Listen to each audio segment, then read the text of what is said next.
Good morning, everyone. My name is Miss Knauer. I'm the preschool teacher here at Mary Bethune. And today we are going to keep reading The Chocolate Touch. And I'm really excited because we've read chapters 1 and 2. And at the end of chapter 2, we just read that John has eaten the most chocolatey piece of chocolate that he has ever tasted in his life. So I am really curious to read chapter 3, and I hope you'll read along with me. So let's get right into it. The Chocolate Touch, Chapter 3. The birds were chirping in the tree outside John's window, and the sky beyond was deep blue. The bedroom door opened a few inches. "Hey, Sleepy," Mrs. Midas called. "Everyone else is up." John put on his bathrobe and slippers and ambled to the bathroom. His sister, Mary, was still brushing her teeth, and he had to wait until she finished. "Come on, Mary," he said a little crossly. "Don't take all morning." "Here you are," Mary said, handing him the toothpaste tube. While Mary soaped her face, John squeezed a little of the toothpaste onto his brush. The paste was pink. John made a face at his toothbrush. It didn't seem fair that he should have to brush his teeth with stuff that tasted just like his tonic. A stinky taste, he called it. John opened his mouth and pushed in the end of the toothbrush. As soon as it touched his front teeth, he noticed a delicious sweetness in his mouth, a taste of the best kind of chocolate. He pushed the brush to and fro, and the taste seemed to grow stronger. He removed the brush. The bristles were brown. "What kind of toothpaste is this?" John asked. Mary was drying her face.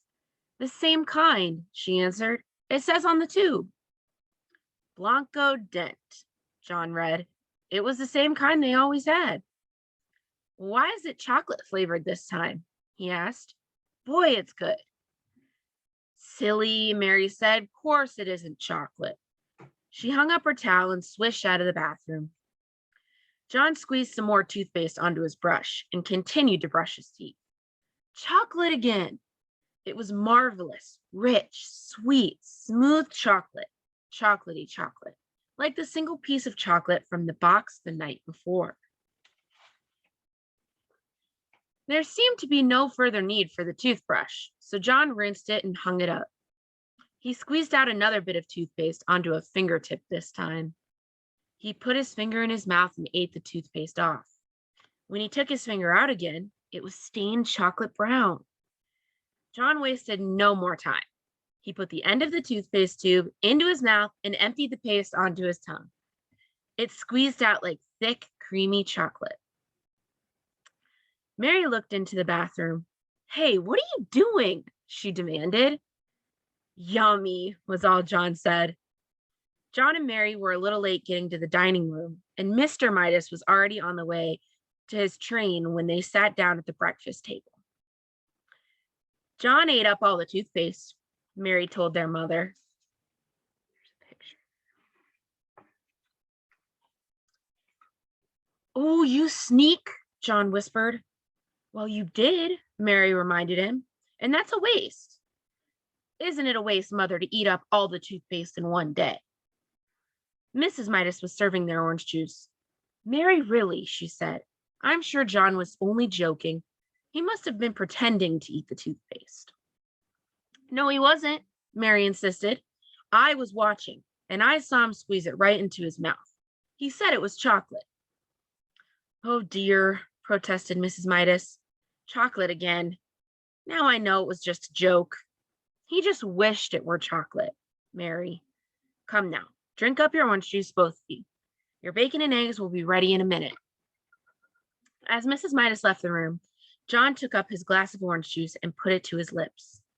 As soon as he tilted it and the liquid began to flow into his mouth, a happy look came into his eyes. "Boy, that's good," he said at last, lowering the empty glass. "Chocolate juice." Mary looked at John. Then she looked at her orange glass of juice. It was a bright orange color. She tasted it. Tasted like orange to her. "It is not chocolate juice," she said. "It's orange juice. Orange juice is good for you." "Yes, John," Mrs. Midas said, hearing the last few words as she carried in the tray of bacon and eggs. "You must drink your—" She caught sight of John's empty glass. "John," she said, "you good boy. That's the first time in ages you finished your orange juice without having to be told to." "It tasted of chocolate," John explained. "All right," Mrs. Midas said, "very funny. But don't tease Mary too much. Remember, Mary's younger than you are." John silently picked up his fork and sliced the yolk of his fried egg. The yellow broke over the white, and he shivered as he watched it, as he always did. "I can't eat this," he told his mother. "Well, of course you can," Mrs. Midas said. "You drank your orange juice. Now try to eat your bacon and egg." John scraped up a small piece of egg and put it into his mouth. It immediately became chocolate. Chocolate white and chocolate yolk. Both lovely, lovely chocolate. John mumbled. "Chocolate egg." In almost no time, he had finished every scrap of egg on his plate. Then he tried the bacon. The bacon turned to chocolate too. John had never before enjoyed his breakfast so much. After the orange juice, that had turned to chocolate juice in his mouth, and the fried bacon and egg, that had turned to fried chocolate, he ate 2 slices of chocolate toast with chocolate butter and chocolate marmalade, washed down with a glass of chocolate milk. That is a lot of chocolate.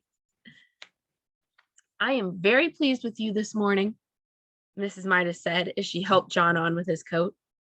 "If you promise to eat your lunch at school as well as you ate your breakfast, I'll give you a dime to buy some chocolates with." "Oh, that's all right," John said. "I don't think I'll need it." Mrs. Midas looked puzzled as she waved goodbye. And that is the end of chapter 3. And wow, boys and girls, this chapter was really good. So I guess everything that John is eating is turning to chocolate. That's interesting. I'm not sure if I would like that or not. But boys and girls, I have a question for you to talk with your classmates. My question is this: what does John's orange juice taste like? So in our chapter that we just read, what does John's orange juice taste like? What did he say it tasted like? That is my question for you. And boy, I cannot wait to finish this book. It's getting so interesting. I mean, what's going to happen? Everything he's eating is turning to chocolate. We'll just have to find out in chapter 4 and the rest of the chapters as we keep reading. All right, boys and girls. Well, thank you for letting me read it to you today. And I hope you guys have a great rest of your day. I'll talk to you later. Bye.